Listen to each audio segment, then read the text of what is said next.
Good evening, I'm Abby Phillip in New York. Tonight, it's spreading. A battle over redistricting that is playing out at the Supreme Court as Republicans and Democrats try to gain an edge in November's midterm elections. Today, the court's conservative majority cleared the way for Alabama to use a new congressional map that would eliminate a district currently held by a black Democrat. The Supreme Court offered no explanation in its order, which tosses out a lower court decision that blocked the use of that 2023 map. But Justice Sonia Sotomayor joined the court's other two liberals and said that the order was inappropriate and that it will cause confusion as voters head into the polls in the next week's election. The decision hands yet another victory to Republicans just days after Virginia's Supreme Court struck down a measure that would have allowed Democrats to redraw congressional maps in their favor. Virginia Democrats are now asking the Supreme Court to reinstate that map. That seems like a bit of a Hail Mary pass there on the part of Virginia Democrats. But the broader issue is that, especially when you look at what's happening in Alabama, there's already voting underway in that state. They are planning to toss out that map, go with a new map that favors Republicans, eliminates a district. And then you have the President Trump, sending a message to South Carolina, your home state, Bakari, saying the South Carolina State Senate has a big vote tomorrow on redistricting. He says, Republicans, be bold and courageous, just like the Republicans of the great state of Tennessee were last week. Move the U.S. House primaries to August. Leave the rest on the same schedule. Everything will be fine. Get it done. So we're going beyond new maps here. Now we're tinkering with the calendar. People are voting. Maybe those votes get thrown out. It's chaos. I mean, not only is it chaos, but you're literally throwing out votes, as you said. I mean, I watched 60 Minutes with Governor Landry from Louisiana throwing out votes, and he chuckled about it. In South Carolina, people have already voted from overseas, and you chuckle about it. But I want to take a step back and look at this from a 50,000-foot view, to be completely honest. I think Ashley and I have to wrestle with the fact that we are going to be the first generation to actually leave this country worse than the one that we inherited. And I think for black millennials, the progress that our parents and grandparents gave us, that we're watching being ripped away from us, is something that our generation is going to have to really wrestle with in figuring out how we get out of this conundrum. If somebody fell asleep in 1896 and woke up today in 2026, they would simply say the only difference is now Negroes have a TV show and we wear nice suits. They swapped out Klan hoods for Brooks Brothers suits. And that is the problem. I mean, Plessy v. Ferguson was 7-1, and it gave birth to 50 years of Jim Crow. What we have with this court right now, what we're seeing is watching people who have fought and died and bled so that we would have access to the ballot box, so that we would have access to our voices being heard in Congress, being ripped away. And I think that there is a casual laughter from people we believe to be our friends on the right who are showing us true colors today, because the most sacred, or one of the most sacred acts you have in the United States of America is the ability to cast a ballot and elect someone and send them to Congress, the State House, or a mayoral seat that represents your interest. And now black folks throughout the South are being silenced. And I don't find that to be a laughing matter. Well, you know, Scott, I mean, if this were just about partisan gerrymandering, I think that'd be one conversation. But I think part of what's happening right now is that we're in the middle of a political cycle and maps are changing. I was reading an article today about Tennessee, and the lead of the article was two neighbors literally across the street from each other, one white and one black, now in Memphis in different districts. So it's more than just, are we redistricting according to partisanship? It's also, what are we doing in terms of creating a precedent for the use of power across the country, in red states and in blue states? Yeah, it's a good question about redrawing in the middle of an ongoing election. In the case of Louisiana, you know, they didn't have a choice. The Supreme Court said their maps were unconstitutional. They had to redraw it, and so what they chose to do was I think what they'll choose to do is move the House back to the fall, and they'll leave the Senate primary in place, which is actually happening right now. So I get the argument about a little bit of confusion for voters. I mean, around the edges of congressional districts, you're always going to have some areas where, you know, one person on one side of the street, one person on the other. I live on the very western edge of a congressional district in Kentucky, in fact. If I might respectfully debate Bakari on this for a moment, to me, I heard you say that people are losing representation. People are losing their voice. No voter has lost their voice at all. No one's been disenfranchised. Every voter in America before these court rulings could go cast a ballot this November, and every voter in America, white, black, or otherwise, can go cast a ballot right now. The lines may be changing, but every voter still has the same amount of voting power, one vote, that they had. It's just that this Supreme Court said your race doesn't necessarily have to dictate your political identity. The fact that you're an American citizen and your franchise gives you one vote, that is your political identity. And it is incumbent upon both parties, Republicans and Democrats, to run people who speak not to just one constituency, but all American interests. To me, that's how the November election should be run. Yeah, please. Go ahead, Ashley. I might agree with you if they hadn't said something different 3 years ago. We aren't talking about in Alabama a district that existed when my grandmother was alive. We're talking about a district that was drawn in 2023 because there are injustices that are still being placed. We're talking about Memphis, where we're not like, it's not just one person across the street. They split a whole city into three to make black voters have less power in House maps. The Voting Rights Act, which actually was the last time it actually was reauthorized, was under your boss, George W. Bush. Mm-hmm. It used to be a bipartisan thing. It used to be clear that the backdrop of this country, there is discrimination now. There was pervasive discrimination when the law was signed into law during the Civil Rights Movement. We can all go into our partisan corners, but to act like what is happening right now is not a direct attack on black voters' power, black voters' ability to represent themselves. Now, we had this conversation yesterday, Scott. Black voters are allowed to elect whoever they want. And in 2024, they did. They elected a black Democrat in that new district in Alabama.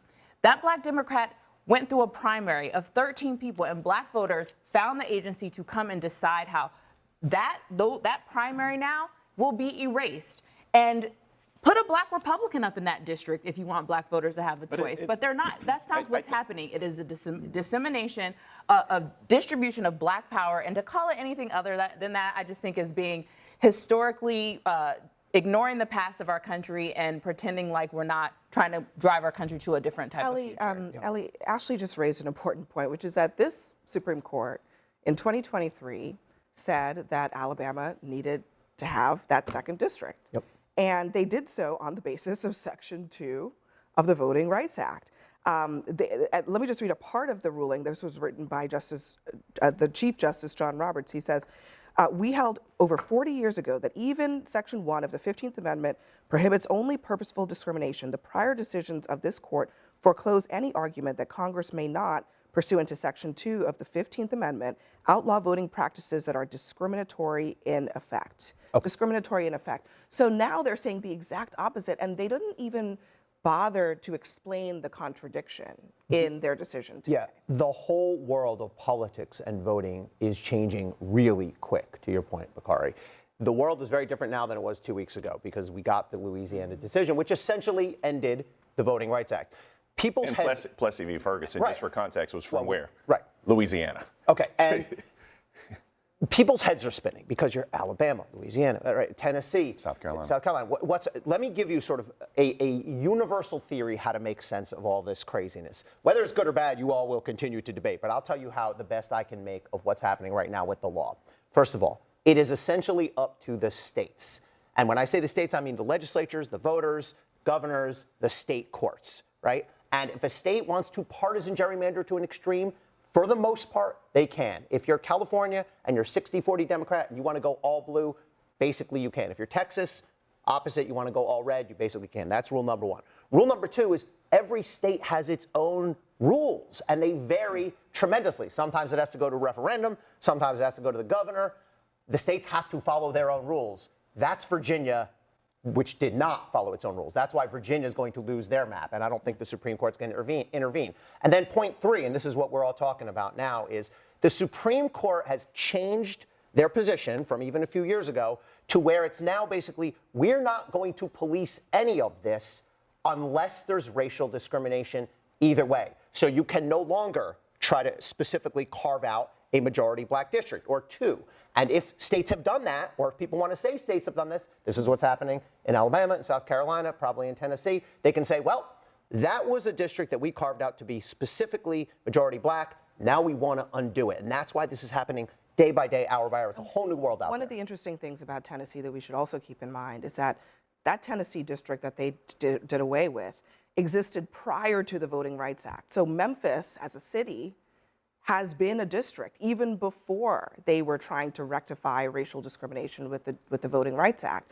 So, you know, we're going to start to see maybe Virginia might try again and create that. Maybe they might try to create an 11-0 map, because now, according to the Supreme Court, you can.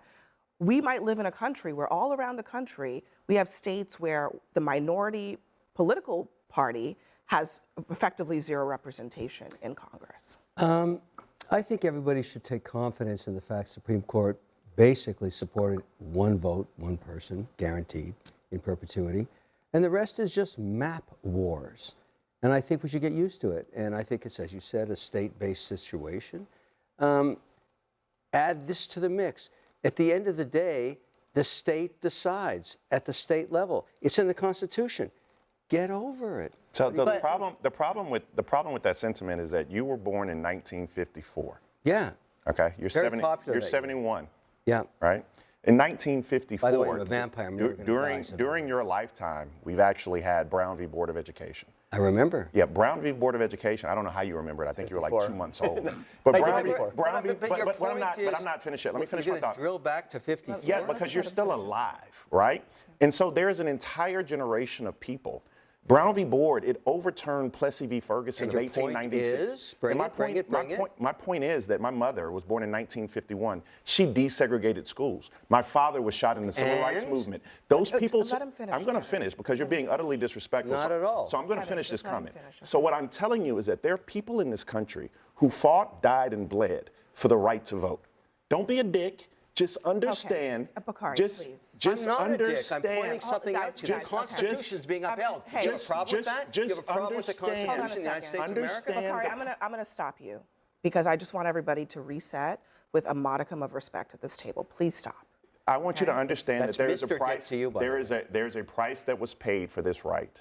There is a price that we uphold, and whether or not Where are you you going value with that, this? whether or not you value that or not, there are people who bled, sweat, and died, and were imprisoned for access to the ballot box. And what we're They still seeing have access.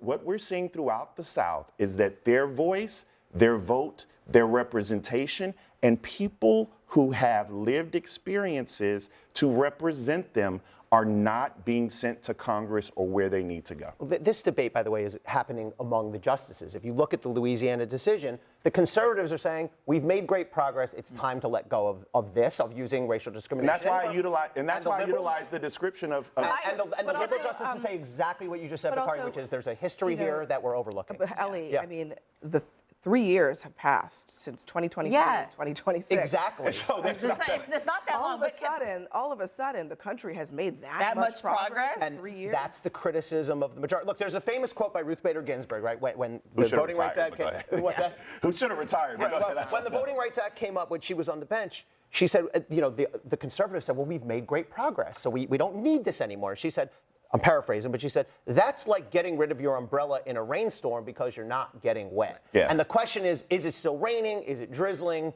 Is it clear? People differ strongly on that. And guess what? It can be clear one day and rain the next. And so that's the inconsistency. and the crazy part is, go ahead. I just want to point out the one person, one vote. I think, Bakari, us millennials will have to wrestle with how we're going to leave this earth, and I'm determined to leave it better than I found it. And I think that this decision is actually going to open a rush to reevaluate a lot of things, like you say, are in the Constitution. Because right now you have a hat on that says Utah, and they have more representation in the Senate than the people actually in Alabama have in the Senate. I got a situation in Utah going on. I know, that's not why you have the hat on. No, I but have like, it on. You have it on, and so there are states right I'm now that have supporting two the people of senators. Utah. When we're sitting in a state right now that has more population than Utah multiplied by 10. And so if we You really don't like want to Utah? talk about, I love Utah. I'm talking about all the states that have smaller populations. If we really want to talk about one person, one vote, and if we really want to go down a path to see what real franchise means, you might have just opened a discussion that this country should be is timely to actually have. Let's leave it there. Ellie Honig, thank you very much for joining us. Next for us, breaking news tonight in the war in Iran, we're learning that the president has more seriously considered a return to combat in Iran after frustrating development. Plus, Trump is demanding that the government buy everything American, but his ballroom is going to be built with foreign steel. We'll discuss next.